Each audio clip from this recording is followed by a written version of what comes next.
Okay, so we are up to Daf Mem Vov Amar Aleph, about 10 lines down from the top. Ton Rabban. Nischalfu loy kalim, the kalim beis omen. Beryl takes his shirt in to the cleaner, and when he comes to pick it up, he receives Yankel's shirt. So the question is he allowed to use Yankel's shirt? There was a mix-up. The dry cleaner gave him back the wrong shirt. He needs a shirt. Is he allowed to wear Yankel's shirt? So the halach is hareza yishtamish behen. You're allowed to use your uncle's shirt. Until Yankel comes and brings him back Beryl's shirt, and then they'll swap back. That's if the Uman gave it to him. But the Beitz Oval, the Beitz Mishnah, what happens if you have your black raincoat and it's pouring raining, and after davening you go and you see that your coat's missing, but someone else's coat is there. The halacha is areza lo yishtamish bahen achiyove haloi vitla shalom. You're not allowed to use his coat. You have to wait till he brings your coat. So the problem is, for Gemara, maishna reishu maishna seif. What's the difference if it's on the coat rack in shul, or if the dry cleaner gives it to you? If it's not yours, how are you able to use it? Omarav, Zotrav, Hava Yosivna Kamei Chavivi. I was sitting in front of Chavivi, meaning Reb Chia. V'amarlin, he told me, of course, it was very normal for people to give their shirt into dry clean, and they would tell the cleaners, once you clean my shirt, sell it for me. You see this nowadays a lot by mechanics. Often someone wants to sell his car, the mechanic will sell the car for him. So this is very similar. People used to allow the Uman to sell their shirt for them. So if that's the case, Zok the Rashbam, what likely happened is that the Uman, the dry cleaner, sold, he was supposed to sell Yankel's shirt. Yankel told him to sell my shirt. By mistake, he sold Beryl's shirt. So now Beryl comes to pick up his dry cleaning, and his shirt's not there. So the Uman gives him Yankel's shirt temporarily till he can get it back from the guy who sold it to by mistake. So therefore, why is it not a problem of Shoel Shleimidas? Because the Uman didn't give you this. The Uman didn't give Beryl Yankel's shirt by mistake.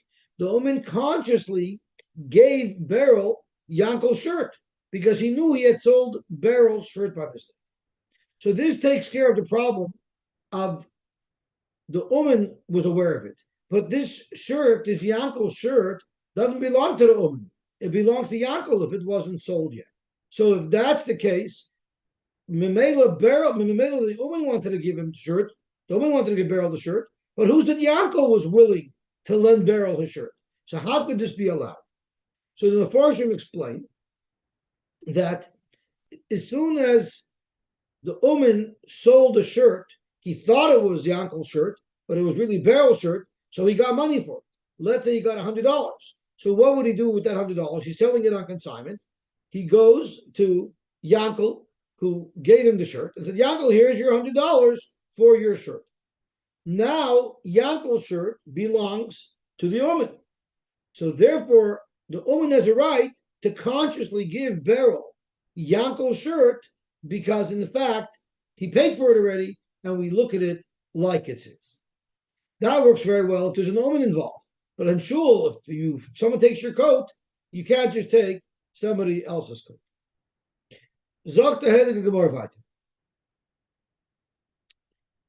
It's not just a given that if you got the wrong shirt from the dry cleaner, that you're allowed to use it. Rather, there are some conditions. Amar Rab Chia Bareid Rab Nachman, Loi Shonu Elohu. If the Uman himself, the dry cleaner himself, handed you this shirt, Yankel's shirt, you're allowed to wear it. What if you come to pick up your dry cleaner and the owner of the store is not there? So you ask his wife or his children, can I have my shirt? So they look around and they say, there's no other shirt. This is the only shirt here. This must be yours. And they give him, mistakenly, they give him Yankel's shirt. Loi, there we don't say that you can use it because the woman didn't willingly and knowingly give Yankel's shirt to Beryl. The wife and children who don't even know anything gave it, and that's a mistake. And therefore, he wouldn't be able to use it. It's a shoyl shlemidas. And even if the woman himself handed the shirt to Beryl, Viter, you wouldn't be able to use it. So Beryl comes to pick up her shirt from the dry cleaner, and the dry cleaner says, here's this talus. That would be allowed, because clearly he knows he's not giving Beryl shirt. He's just telling Beryl, take this shirt. If the woman gave Beryl a shirt and said, here's your shirt, and in fact it wasn't his shirt, it was somebody else's, loy, because that clearly would have been a mistake of the woman. He didn't give it to him knowingly and consciously. Because the woman thinks he's giving Beryl shirt, when in fact he's giving Beryl Yankel shirt. So that's a mistake. Period. That is the end of this law. Now we're going to have a new discussion. Amr lei Abai l'Rav. Abai told Rava, To'ach liloch Ramoy de Pamadisa, my abdi. Let me tell you about the umnin of Pamadisa who are cunning and crooked, and let me show you what they do to steal the products that are given to them as an umin. So the dry cleaner of Pamadisa would be a Ramai. Let me tell you what he would do to steal people's clothing. The customer comes to pick up his beautiful pelts. Amalei, Havli Sarbaloi, give me my pelts. The woman says, pelts? What pelts? Do you have a ticket? Do you have proof? No ticket, no washi. I never got any pelts from you. I don't know what you're talking about. Frek the Gemara, I'm sorry, not Frek the Gemara. So the person coming to collect his pelts says, what do you mean you don't have it? I have Adim that saw that you have a pelts in the back. Probably my pelts. And the Rishbam is careful to point out that the Adim couldn't clearly identify the pelts that they saw in the back by this dry cleaner as the pelts of this guy who's coming to pick it up. Let's call him Reuven. They just saw pelts. So the assumption is it's probably Reuven's. So Reuven said that I have Adim, you have a pelts back there. So you have my pelts. What are you talking about? Omer lei, but they're smart, they're cunning, these Pumbedisa fakers. The pelts that I have in the back that the Adam saw, that's not your pelts. That's a different customer. So Reuben's going to tell him, you know what? Just to clear the air and to take off any suspicion from you, afkine, take out the pelts. Let's examine it together. V'nechzinu, we'll examine it together and we'll confirm if it's mine or if it's not mine. This way, everything's clear. Omar lei, so the cunning Ramai of Pumbedisa, who doesn't want to be discovered, says, Ivra, absolutely not. Ivra, the emes is, loy mafikna loy. I'm not bringing it out for you, because this belongs to somebody else. And there are privacy concerns. He's coming with tzidkis. Not that I'm trying to conceal and hide what I did. No, to the contrary, I'm very protective over my customers. You wouldn't want me showing some other customer your coat to look through it and check the pockets. So I have to protect the privacy of my customers, and I'm not going to show you somebody else's coat. So playing as if he's an Erlich guy, he's really being a guy. So Amar Rava told Abaye, I don't understand what your complaint is. Shaper Karmelite. I don't understand. He might be a crook, but this conversation that you're quoting, that's very legit. As a matter of fact, the Umin, the dry cleaner, would be right over here. And let's turn on Tamid Beis.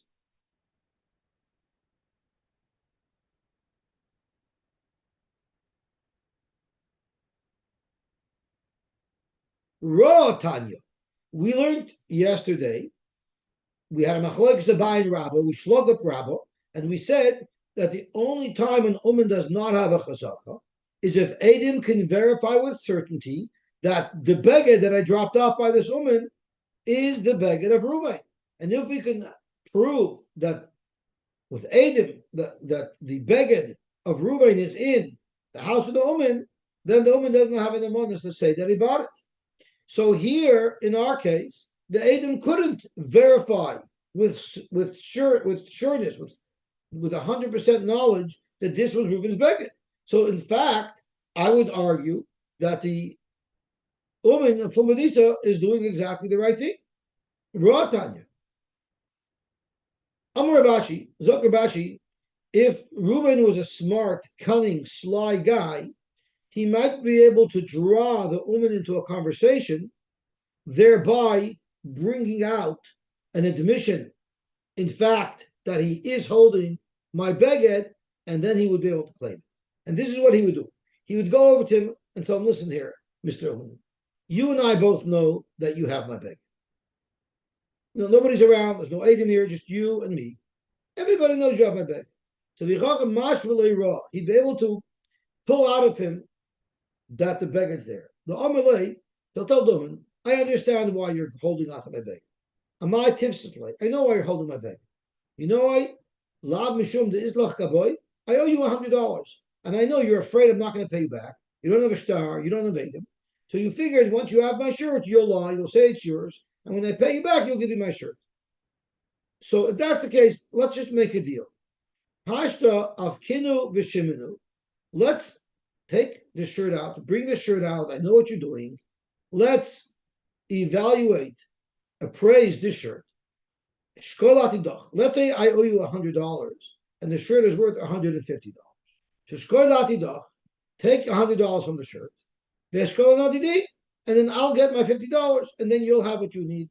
I'll have what I need, and you'll all be happy. So that might lure him. That might lure the Uman. Okay, you know what? Okay, I'll do it, and then he'll have proof that it was his begging. But Ravashi, if the Uman is really shrewd, he will repel and reject that temptation. And Matzah Amalai will say, no, I don't need you assessing the value of the shirt to see if it's worth, it's not worth. People before you already assessed it, and I know it's worth the chayv. The problem is, so he just admitted that he has the shirt. So there's two different approaches to answer this shayla. Simple answers. One answer is this conversation did not happen in front of Aiden. So nobody could ever prove that this Uman was ever moided that he had it. It was without prejudice. So therefore, it's not an issue. Or what that means is, first of all, it's not your shirt, it's some other customer's shirt. And I already know what it's worth, so I don't need your help. Thank you very much. Zok the next to Gemara. Oris ein loy chazaka. A sharecropper who belongs working in my property, he can't say he bought it, because I'll say you didn't buy it. You're here only because you're an oris. Why wasn't I moicha? Because you're my oris. Why would I be moicha? Why wouldn't an oris have a chazaka? An oris only eats half, a third of the pears. If he started eating all the pears, which is what's necessary to make a chazaka, so that's a very good chazaka. As long as he was acting as an oris, he only had half of the pears. But for the last 3 years, he was eating all the pears. That's very much a chazaka, even for an oris, because an oris doesn't eat that much. So if an oris started eating all the pears and the owner wasn't moicha, clearly he bought it. Amar Rabbi Yochanan, that's not true. Sometimes even an oris eats all of the pears of the property. When? If this was a long-standing relationship between the oris's family and the family who owns the property, and for generations, he was the oris for all their properties, then what they do is instead of splitting the pears every year, the norm was the oris would eat all the pears for 3 years, and then the next 3 years, all the pears would go to the owner.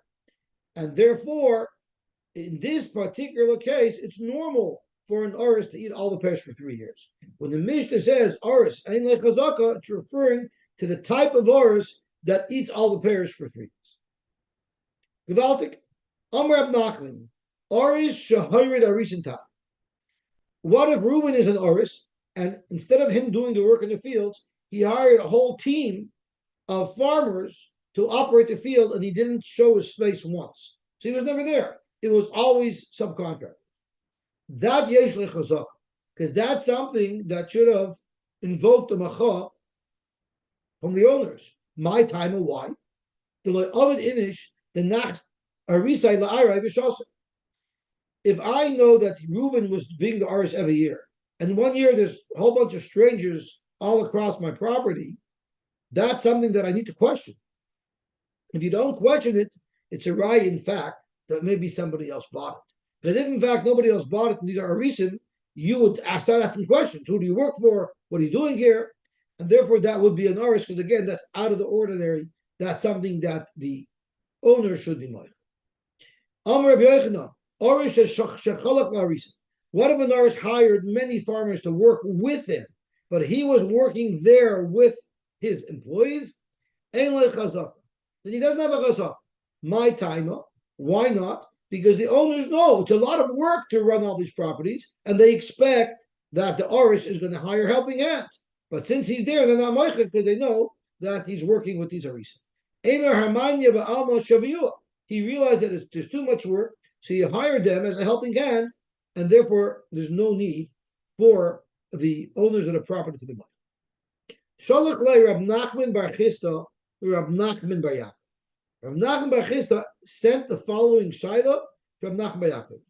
Yilamdeinu Rabbeinu, Rebbe, please teach us. Oris made or enumen. Imagine Chaim is an oris in Reuven's field, and Shimon comes along and says, Reuven, this field never belonged to you. This field always belonged to my father. So could the oris say testimony that in fact this field belonged to Reuven?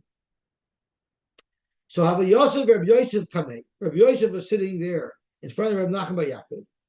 Amalei, and he said, Hachi Amar Shmuel. This is what Shmuel paskin. Oris made.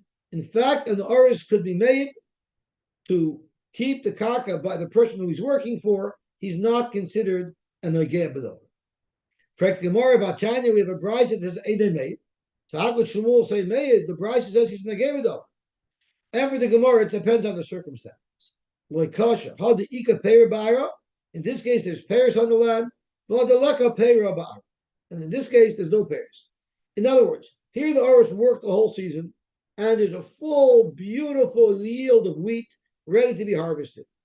There, the oris is a very nageh b'dover, because if his boss Reuben ends up losing the field to Shimon, then Shimon takes the whole land on all the pears, and the oris will lose all of his hard work.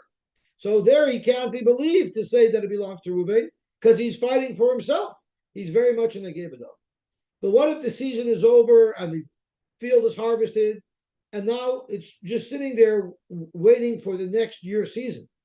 There he's believed, because even if Shimon gets the land and Reuben does it, there's no loss to the oris because he didn't lose any payers.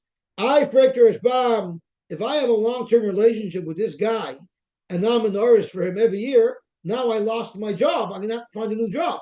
Isn't that enough of a negias for me to support Reuven? No. You know why? Because it was very easy to find oris jobs. Like today, it's very hard to find the Baal Maluch. It was very hard to find people. And therefore, the oris knows no problem. He'll easily be able to get another job.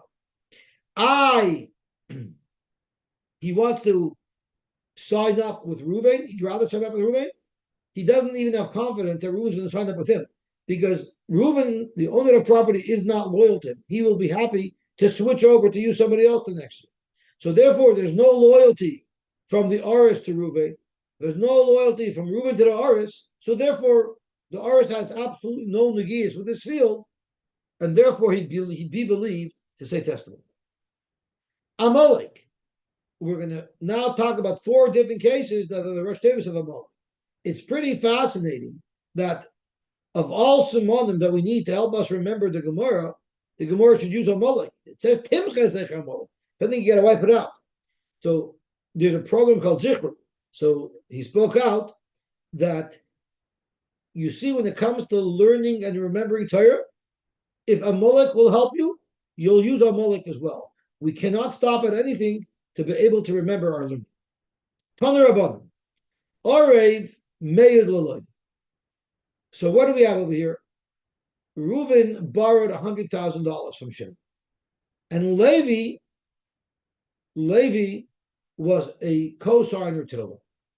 Now Chaim Yankel comes and goes to Reuven, who borrowed the $100,000 for Shimon, and he tells Reuven, that property that you have, it's not yours. It's my property. It was never yours. Now, the Arev can he be believed to say Eidos that this property belonged to Reuven? How does it involve him? Very simple. If Reuven has property, the Arav is not worried that he'll have to kick in money because the Malva will collect from the property of the Loiva. But if the Loiva ends up losing this property, now the Arav is exposed and he might have to pay. So he's very negebedom. So how can he be believed? Zok the Gemara weiter, zok the Brisa weiter, who the Isle Ara Achrit. If Reuven the Loiva has many properties, and only one of these properties comes under attack from the Ma'arer, there the Arav is believed. You know why? Because even if Reuven ends up losing this property, there's plenty other properties from which the Malva can collect from, so it will not impact the Arav. Beautiful. How about Malva? Malva made the Loiva the same condition. Reuven borrowed $100,000 from Shimon. Of course, Shimon wants to make sure that Reuven has money and that Reuven has property. So if he can't pay back, at least Shimon can take away Reuven's property. Now, one of Reuven's fields comes under attack from the Ma'ar. Could the Malva say testimony to keep the property in the hands of his loiva, of Reuven? So once again, the halach is yes. He's in the Ge'eh B'Dover because he wants his loiva to have property. That's only if the loiva has plenty of properties. No. So if he loses this one, there's still plenty of place for me to collect from. And on the same note, Lakeach Rishon made Lakeach Sheni. So let's make the case up. Reuven borrowed $100,000 from Shimon.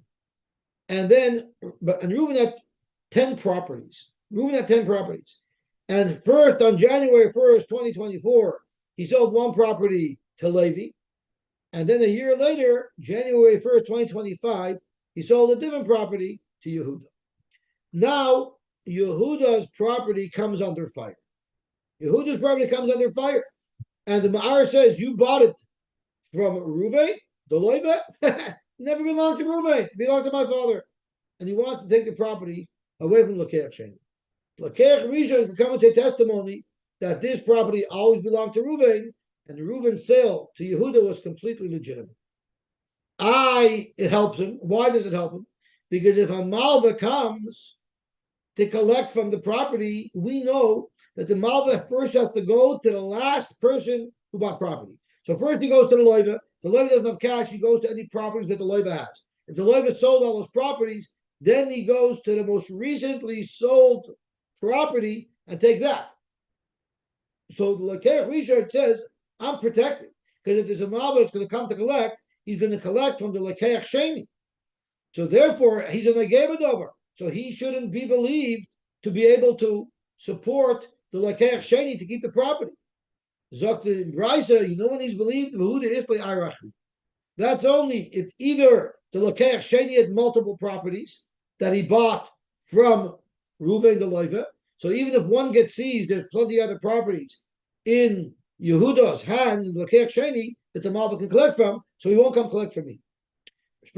As well, if the original seller or loiva, meaning Reuven, if Reuven has additional properties, again, I'm not in the Ge'eh B'Dover as Lakeach Rishon, because even if he won't be able to collect from the Lakeach Sheni, he first goes anyway to the loiva directly, and therefore I'm protected because the loiva has the property still.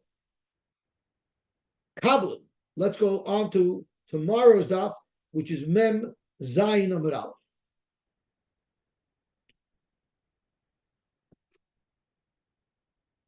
Kabbalah is an Arev, but normally by an Arev, you don't collect from the Arev before you make an attempt to collect from the loiva himself. So the Arev is only in the second position to collect from. But an Arev Kabbalah is in the first position to collect from. So an Arev Kabbalah would be if when the Malva gave the loiva the money, he didn't give it directly to the loiva. He gave it to the Arev Kabbalah. So the Arev Kabbalah is directly borrowing from the Malva, and then the Arev Kabbalah hands it off to the loiva. In such a case, the halacha is that the Malva has a right to collect from the loiva or from the Arev Kabbalah wherever he wants. So now this Arav Kabbalah is more Nageya. So Kabbalah, Amri lo Meyid, Amri lo Eini Meyid. Some people say he could be made to protect the loiva himself from error, and some say he can't be made. Amri lo made, those who say he's not negay b'davar and he could be made, is ka'arim dami, like a regular arim. The arim says, you know what? The loiva still has money. We're talking about in the case where the loiva has other properties.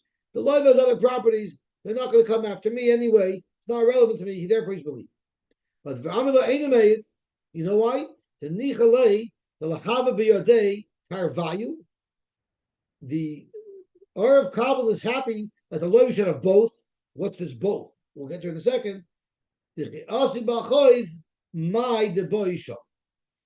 the halacha is that the malva gets, when he collects property, he gets to collect from the beidins. So what would be, that this is the case that the Gemara is talking about, is what would be is if the Arav Kabbalin had beidinus, which is exactly what the malva wants, and the loiva had beidinus and ziburis, and there was an error on the beidinus. So now the Arav Kabbalin is concerned. If the loiva ends up losing the beidinus, so then the malva will have a choice from either collecting ziburis from the loiva or beidinus from me. He's going to come to me first. I'm on the Gebeda. So therefore, I want the loiva to maintain beidinus, so that when the malva comes to me and says, I want your beidinus, I'll take him over to the loiva and tell the loiva, you give your beidinus. You have the beidinus, so you give it. And that's why the Kabbalah won't be believed. That's why the Kabbalah won't be believed. So the problem here, Tosfos doesn't like the Rishbam Shpil. First of all, who's talking about Zipuris and Beninus? We're making up a whole story. Who said that's true? The second kasha that Tosfos asked is, I disagree with Tosfos with the Rashbam. The Rashbam said that even if the Rashbam says that if the loiva only has Ziburis and the Arav Kabbalah has beidinus, the malva has a right to take the beidinus away from the Arav Kabbalah and bypass the ziburis that the loiva has. Frank tells you that's not true. If a malva comes and the loiva only has ziburis and the Arav Kabbalah has beidinus, we still tell the malva, first you got to deplete what the loiva has. And since the loiva has ziburis, too bad for you. You have to take the ziburis. You can't go to the beidin to the Kabbalah. So that's the first problem that Tosfos has. Second problem Tosfos has is we were mixing in this ziburis and beidinus. It doesn't seem to say all that in the Gemara. So Tosfos has a much simpler pshat. Tosfos' pshat is the reason why the Arav Kabbalah would be nageya is because, yes, even if you have your beidinus, I'll be able to go back after it, but it becomes a hassle for the Arav Kabbalah. The Arav Kabbalah becomes a hassle. So therefore, no matter what the loiva has, the Arav Kabbalah will be nageya b'davar, because I don't want to have to go through the process. It's much easier and simpler for me if he would go straight to the loiva. Therefore, it doesn't make a difference what type of property it is. Any property, even if the loiva has 100 properties, any property, the Arav Kabbalah is nageya b'davar, because he wants that the loiva should have as many properties as possible. This way, when the malva comes, he can say, what do you come to me for my piece of beidinus? Look, the loiva has tons of properties. You have a whole selection. Go to him. And therefore, he's in a nageya b'davar. Rabbi Yochanan, Umin ein loy chazak. We learned that in the Mishnah. But Rabbi Yochanan is adding, ben umin, yesh loy chazak. So, Reuben is a dry cleaner. Any shirt that he has, he can never claim that he bought it. He can never claim that he bought it. But what if his son, who is not a dry cleaner, what if he has a shirt? Yes, because he's like any other person. And there's a shaila of what this means. Does this mean a shirt that had nothing to do with the father was Uman? Rather, he's a non-Uman, and he has a shirt, so he's like any other citizen. So therefore, yesh lechazaka. By those who learn, even if we know this shirt was given to his father to clean, and then his father died, and now it's sitting with him, after a certain period of time where it would have been expected that he would have picked up his items already, from then on, the son of the woman has a chazaka, and he can say, I bought it. Oris ain't like chazaka.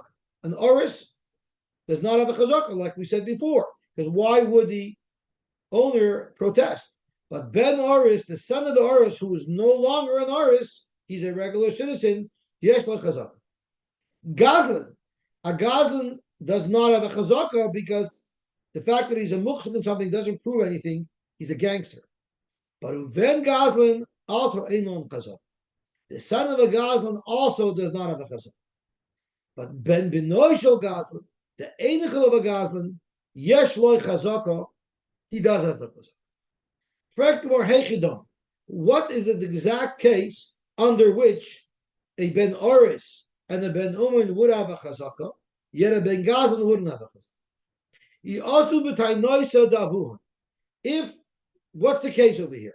These children were there for 3 years, and when the Ma'ar comes and this is my property, they'll say, I was there for 3 years. How did I acquire this property? Because my father bought it from you. So the Uman says, my father bought it from you. The Ben Uman says, my father bought it from you. The Ben Nora says, my father bought it from you. And the Ben Gad says, my father bought it from you. We know the halacha is, that's called a chazaka b'loy tenasa. Because how I can't prove that my father bought it from you. And I don't know on my own that my father bought it from you. I wasn't there. So frag the Gemara, afilu hanach nami loy. There wouldn't be a chazaka in such a situation, not only for the Ben Gazlan, but for the Ben Oris and the Ben Uman as well. And if I'm saying I bought it from you, if each of these 3 people say I bought it from you, I'm making my own chazaka. This has nothing to do with my father. Well, then I feel Ben Gazlan Nami, the son of a Gazlan. Why can't he make a chazaka? He's not a Gazlan, and he claims he bought it from you. Zok Gemara loy tzrich. That can't be the case. You know, there's a difference between a Gazlan, between a Ben Gazlan and a Ben Oris and a Ben Uman. Is the Ka'amri Edim come along and say, B'fanenu, in front of us, Hoy Deloy, the Ma'ar, who's now claiming it's his property, we saw this same Ma'ar be moide to this Maksik that he sold it to the father, he sold it to himself, he sold it directly to him. So we have Edim that are testifying that, in fact, they own the property legitimately. So therefore, Zog to Gemara, Hanach, the Ben Uman, and the Ben Oris, Ikalomemar Kushto Ka'amri. There you could say, and I actually should correct myself. The Edim said that we saw the Ma'ar being moided to your father. So when we're talking about the Ben Uman, so the Edim are saying that the Ma'ar was moided to the Uman, the father.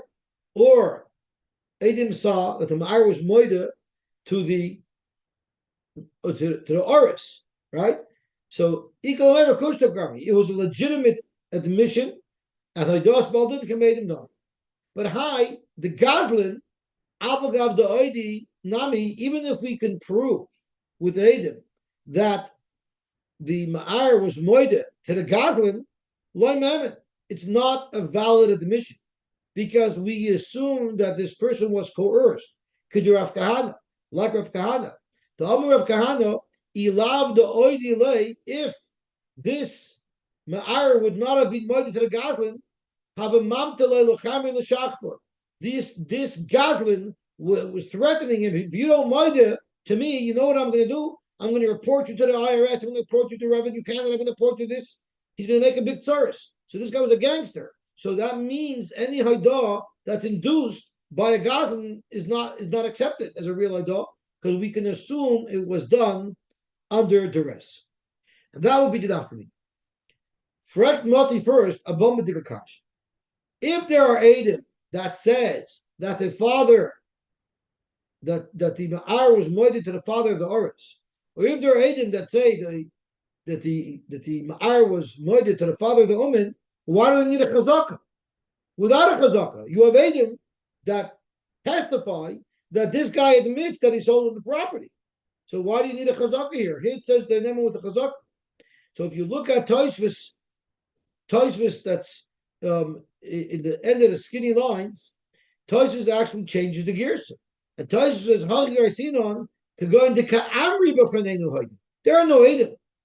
The Machzik says that I saw you be moided to my father that you actually sold it to him. And I'm Nemon because I have a migo, I could have said that I bought it from you. But by a Gadol, you're not Nemon because the Haidah wouldn't have meant anything because the Haidah might have been under duress. Zok the Helig Gemara weiter. Amar Rava. Zok Rava. Now this is a controversial line. I'm going to read it, but this is not how the Rashbam is Gairis, nor Tosfos. So first I'll read it. I'll tell you why Tosfos doesn't like this Girsa, and then I'll read the Rashbam. So Amar Rava. Pa'amim shafilu ben benoy shel Gazlan nami ein chazak. We said earlier that the grandchild of a Gazlan who said, I got it from my father, being that his father was Erlich, it's a good chazaka. But sometimes it wouldn't be a chazak. Hechadami, under what circumstances would not be a chazak? Well, going to Yosy b'taynaisa, the Abba Davua, what happened is I didn't say that my father bought it, and I yashin is my father. I said my father got it from his father, and his father bought it. So since the whole time is based on the fact that the Goslin bought it, and the Goslin buying something has no legitimacy because we're afraid he coerced somebody, therefore, here's an example of even the Einikel of a Goslin does not have a chazak. Frek Tosfos, that doesn't make sense at all. If you look at Tosfos Pa'amim Shekain, Temelari, that my ein chazak, why wouldn't the grandchild have a chazak? We know there's a halacha that Tayanin Liyarush. When you yarsh something, you can't know the history of the property. You just know you got it from your father. So therefore, there's a halacha that if a Yerush doesn't know what happened while it was by the father, he just knows that the father had it, we actually help him out. And therefore, you know what we'll say? Dilma Aviv Kayim. Maybe if his father would have been alive, you know what his father would have said? And Ben Gazan, Havatoin, I know how there's a vidna. True. It's that we're claiming that the Goslin bought it. But you know what? Maybe if the father was alive, the Goslin son, he would have said, yeah, I know my father's buying doesn't mean anything. But I went and bought it the second time. So therefore, that tanya should be made on behalf of the grandson, since he doesn't know what happened during his father's life. So Zakar says this halakha doesn't make sense. And therefore, we need to change this girsa, and this is what it should say.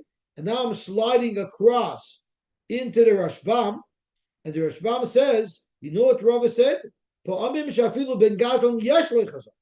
Even though the Brayta says the son of a Gazan doesn't have a chazaka, sometimes the son of a Gazan will have a chazaka. Zok the Rashbam. Why? Even though he's not saying, I bought it from you, he's saying, my father bought it from you, I'm still believed. Hechadami. Going to Ka'ati B'Tainasa, the Abba Davua. The son of the Goslin says, I got it from my father. But I know for a fact that my father didn't acquire it, because we know the acquisition of a Goslin doesn't count. I know my father got it from his father, who was an Erlich Yid, who acquired it legitimately. So Hechadami going to Ka'asi B'Tainasa, the Abba Davua. Shetoyin, this Machzah claims, may Avi Ani Yerush. I'm yarshing this for my grandfather. My grandfather was not a Goslin. Umigu dematzi Amar Zavantri Migoi, that this Machzah could have said, I'm in this property for 3 years because I bought it from you. And he doesn't have to involve his father in this at all. Therefore, he's Nemon Ki Amar Nami Zikni Harisha La'ovi. If I tell you that my grandfather had it, and he was merged to my father, but Avi Arishenu, and I actually for my father, Nemon I would be believed. Why? The Chazaka Shiyeshi Matainam Al Yosy. This is a good Chazaka. Now, if you look, Vaitu Nirshpam, it says Lishnach Rina Kosav B'Sfarim, which is what our Gemara reads, and the Rashbam says Ushnei Memes. They're both true, so the Rashbam must have terutzim to Tosfos Kasha. Aval Rishon Nira She'amar Rava V'Lo. I believe that the right quote from Rava is the first shot, which is that sometimes a Ben Gazlan will have a chazaka, and that's when he claims that his father got it Yerusha from his grandfather, who was an Erlechi. We said that Gazlan doesn't have a chazaka. What exactly is this Gazlan? We happen to know on this particular field that this guy stole it. He might not be a Gazlan anywhere else. He might have a good reputation everywhere. But we know that this field he stole. Once we know he stole this field, he will never be Neman for this field ever again. And that's why the son of the Gazlan, if he claims he got it from his father, it will not be a good chazak. But we have another pshat. No, we're talking about a real mafia guy, a real dangerous murderer. Omar going to base Ploini, like the household of Ploini. I think that means the Garbani family, or the Giovanni family, one of the main mafia families. You know they won't hesitate to kill somebody if there's some money involved.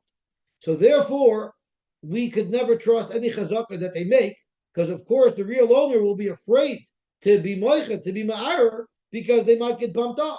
And therefore, any chazakah that they make, we don't give any credibility to. So Baruch Hashem, we're finished half of tomorrow's Gemara. Tomorrow, I'm going to try to push further to finish not only tomorrow's daf, which is daf Mem Zayin. I'm hopefully going to be able to finish Mem Ches as well, which will be Monday's blot. And then on Monday, we'll do Mem Tes, which will be Tuesday's blot. And then on Wednesday, we'll pick up with Daf Nun. Okay, everyone should have a good tavach, a gebench tavach. We should be zeichen not to have to fast this year. We should be zeichen to the geula that we're waiting for such a long time.